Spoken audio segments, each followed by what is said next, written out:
કે એક ગામની અંદર એક સાધુ સંત હતા અને એ ગામને આંગણે આવ્યા અને વિચાર્યું કે અઠવાડિયું 10 દિવસ તો આ ગામને આંગણે રહેવું છે, ગામ બહુ સારું છે.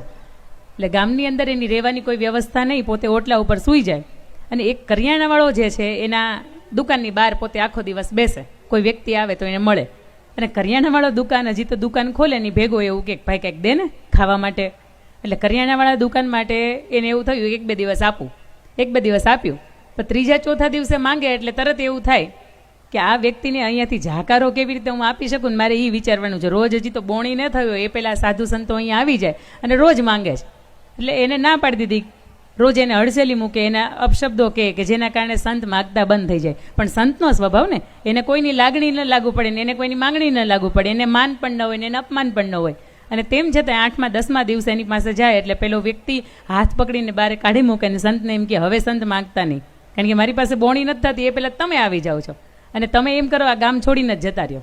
અને સંતને એમ થાય કે બરોબર છે, હવે મારો સમય થઈ ગયો છે, 8-10 દિવસ આ ગામને આંગણે રહ્યો, હવે હું અહીંથી છોડીને જતો રહું. પણ હું જે જગ્યા ઉપરથી જાઉં છું એ જગ્યાની અંદર કાંઈક તો કોકને શીખવતો જાઉં. સંત એવું કહે છે કંઈ વાંધો નહીં ભાઈ, તું મને કાઢી મૂકે, પણ તું એમ કર તારા આંગણાની, તું મને કાંઈ ન આપે ને તો હાલશે, તારે મને કાંઈ નથી દેવું, તું એમ કે તારા આંગણાની આ ચપટી ધૂળ છે ને એ મને આપી દે. અને પેલો ભાઈ મોજમાં આવી ગયો કે એને એમ થાય કે આ ટાઢા પાણીએ ખ જાય, કાંઈ વાંધો નહીં. મુઠ્ઠી એક ભરી ધૂળની અને એના ખોભાઈ અંદર એની જે જોડી હોય અંદર નાખીને દુકાનદારવાળાએ એવું કીધું કે મેં તમને એક મુઠ્ઠી એક ધૂળ આપી, એમાં તમારું કાંઈ વળ્યું?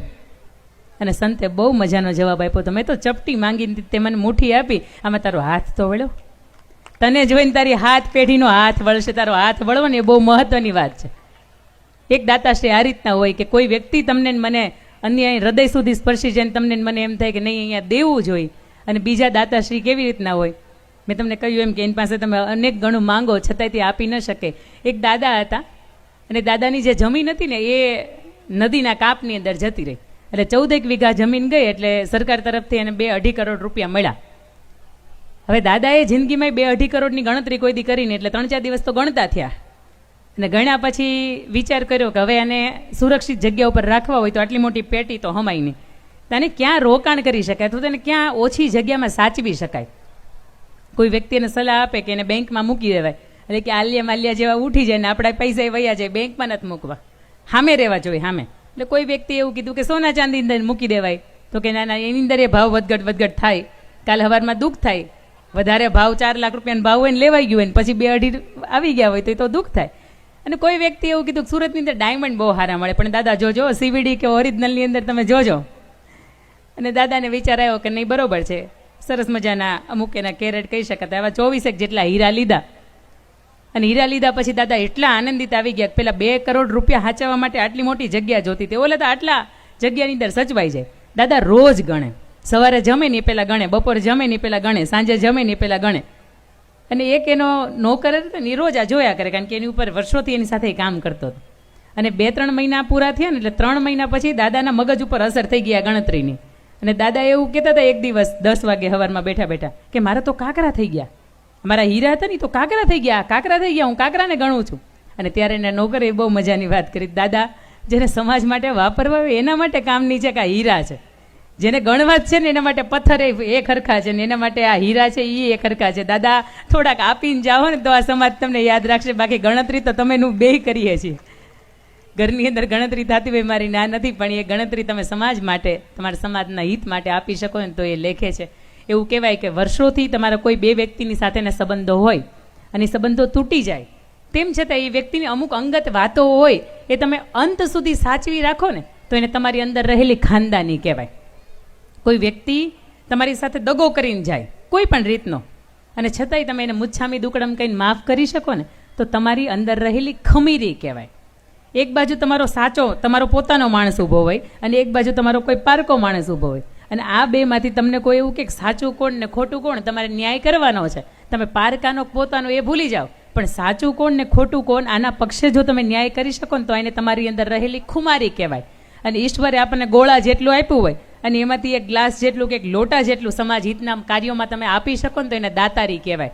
આ ખમીરી, ખુમારી, દાતારી અને ખાનદાની જે પાટીદાર સમાજની અંદર છલોછલ ભરી છે ને આના મને દર્શન પણ થાય છે ને ત્યારે ફરીથી આ મંચ ઉપરથી આપ સૌને મારા નતમસ્તક વંદન. કારણ કે આ સમાજ એવો સમાજ છે કે જ્યાં ખમીરી પણ જોઈ છે, ખુમારી પણ જોઈ છે, દાતારી પણ જોઈ છે. અને હંમેશા એવું કહેતા ગર્વ થાય, આમ તો 18 વર્ષની અંદર જવાન થતું હોય, પણ આ આંગણું એવું આંગણું હોય કે જેની માં પણ એટલી ઊંચી, 504 ફૂટનું વિશ્વનું સૌથી ઊંચું મંદિર બનતું હોય તો એ માં ઉમિયાનું મંદિર, કે જેની માં એટલી ઊંચી હોય ને એના સંતાનોના વિચાર ક્યારેય નબળા હોય જ નહીં. અને જેનો બાપ કે જેની ઉપર આપણે ભારોભાર ગર્વ લઈ શકીએ એવા સરદાર વલ્લભભાઈ પટેલ, એનું પણ વિશ્વનું સૌથી મોટામાં મોટું ઊંચું સ્ટેચ્યુ એટલે 597 ફૂટનું. એટલે એની ઉપર પણ ગર્વ થાય કે નહીં, જેના મા બાપ ઊંચા હોય ને એના સંતાનોને કે એના સમાજના વિચાર ક્યારેય નબળા કે ક્યારેય નીચા હોઈ ન શકે. બીજી વાત કે જ્યારે મારા પરિવારની વાત કરવી છે, આપ સૌ અહીંયા ઉપસ્થિત છો, દેરાણી, જેઠાણી, સાસુબા, વહુ, આજના યુવાન સમસ્યાઓ જેની સૌથી વધારે પરિવારની અંદર રહેતી હોય એવા દીકરાઓ, નવપરણિત દીકરાઓ, બંને વેવાઈ પક્ષ, આજ બધા જ્યારે ઉપસ્થિત હોય ને ત્યારે બરાબરની અહીંથી વાતો કરવાની ખૂબ મજા આવતી હોય. હંમેશા ઘરની અંદર હોય, કોઈ સંસ્થાની અંદર હોય, દરેક વ્યક્તિને એવું થતું હોય કે અમે મોટા, બીજાને એમ થાય કે અમે મોટા, ભાઈઓને એમ થાય કે તો અમે કમાણી કરીને લાવીએ ને ત્યારે ઘર હાલે છે, બહેનોને એમ થાય કે તો અમે 3 ટાઈમ ટિફિન બનાવીને તમને સરસ રીતે જમાડીએ છીએ ને એટલે તમને હાલે છે, મા બાપને એમ થાય કે તો વર્ષોથી અમે હાચવી રાખ્યું છે ને એટલા માટે તમે આજે ઉજળા છો. સંતાનોને વળી એવું થતું હોય કે જેના ઘરે 8-8, 10-10 IVF ટ્રીટમેન્ટ કરાવો ને છતાંય સંતાન નથી એને તમે પૂછી આવો, આ ઈશ્વરની મરજીથી કે ઈશ્વરની દયાથી તમે હું આંગણે સંતાનોવાળા છીએ, તો સંતાન એમ થાય કે અમે મોટા. કોઈ સમાજ હોય તો સમાજની અંદર કદાચ એમ થાય કે પ્રમુખ સાહેબ અમે મોટા, ખજાનજીને એમ થાય કે અમે મોટા, વર્ષોથી આદ્ય સ્થાપક ખેમા બાપાને એમ થાય કે હા મેં કંઈક નવી શરૂઆત કરી હતી. તો ઘણી વખત આવી બધી બાબત હોય તેની અંદર મતભેદ અથવા તો મનભેદ થતા હોય. એક વખત આ 5 આંગળીઓને પણ બરાબરનો આવો મનભેદ થાય. અંગૂઠાને એમ થાય કે હું મોટો, આંગળીઓને એમ થાય કે હું મોટી, બીજી આંગળીઓને એમ થાય કે હું મોટી. એટલે ઘરની અંદર જ્યારે આ થાય અથવા તો ગામના જે 5 આગેવાનો એની વચ્ચે થાય ને તો એની અંદર એક પંચ હોય કે જેનો નિર્ણય કરતો હોય. ઘરની અંદર સાસુબા છે, વહુ છે, દીકરો છે, સસરા છે, સંતાનો છે, આ બધાની વચ્ચે કંઈક મતભેદ ઊભા થાય ને તો એના જે મુખ્ય કેન્દ્રબિંદુ હોય ને એ વડીલો કહેવાય. પણ આ 5 આંગળીઓને એક વખત બરાબરનો ઝઘડો થાય એટલે 5 આંગળીઓના કેન્દ્રબિંદુ એટલે હથેળી. અને 5 વ્યક્તિ છે ને એને પૂછવામાં આવે કે તમે મોટા એનું કારણ આપો. કોઈ વ્યક્તિ છે સામાજિક રીતે મોટો હોય, કોઈ વ્યક્તિ આર્થિક રીતે મોટો હોય, કોઈ વ્યક્તિ સંગઠન બળથી મોટો હોય, કોઈ વ્યક્તિ નાનામાં નાનું કામ સંભાળી લે આવી રીતે મોટો હોય. તો 5 આંગળીઓને સવાલ પૂછ્યો કે તમે મોટા એનું કારણ આપો. અને અંગૂઠાએ બહુ મજાની વાત કરી. હવે અંગૂઠો એવું કહે છે કે સાંભળો, દેવગોળ કડવા પાટીદાર સમાજ આ 38મો ભવ્ય સમૂહ લગ્ન ઉત્સવ ઉજવે અને બધાના ઘરે કાપ મુકાય ખર્ચાનો, અને એક ખર્ચા ઉપર આખો સમાજ કે આખો પરિવાર જોડાય, આ સંગઠનની બહુ મજાની વાત છે. એટલે અંગૂઠો એવું કહે છે કે કોઈને હું એમ કહું કે બેસ્ટ ઓફ લક, એટલે એ વ્યક્તિને શેર લોહી ચડી જાય આવી અદ્ભુત તાકાત તો કે મારી અંદર છે. અંગૂઠો બીજી વાત કરે છે કે કોઈ વ્યક્તિને હું આમ છું ને આમાંથી આમ થઈ જાય ને એમ કહું ટાઈ ફિશ, આટલા બધા ખર્ચા કરાતા હશે, કરવા હોય તો કોર્ટ મેરેજમાં પતાવી દેવાય. અંગૂઠો એવું કહે છે કોકને હું એમ કહું તમારું કામ બરોબર નથી એટલે સામેવાળાને શેર લોહી ચડ્યું હોય ને તો એ ઉતરી જાય. આવી અદ્ભુત તાકાત તો અંગૂઠો એવું કહે છે મારી પાસે છે. અને અંગૂઠાની ત્રીજી તાકાત કે સ્ટેમ્પ પેપરની અંદર હું ખાલી આમ હાથ બદલાવું ને ત્યાં માલિકને બદલી નાખું, આવી અદ્ભુત તાકાત તો કે મારી પાસે છે, હું સૌથી મોટો. બાજુવાળી આંગળીને તરત જ એમ થયું કે અંગૂઠો ક્યારનો બોલે છે, મને બોલવા દે ને. પુરુષ પ્રધાન દેશની અંદર નારીનું કંઈક તો મહત્વ હોય ને.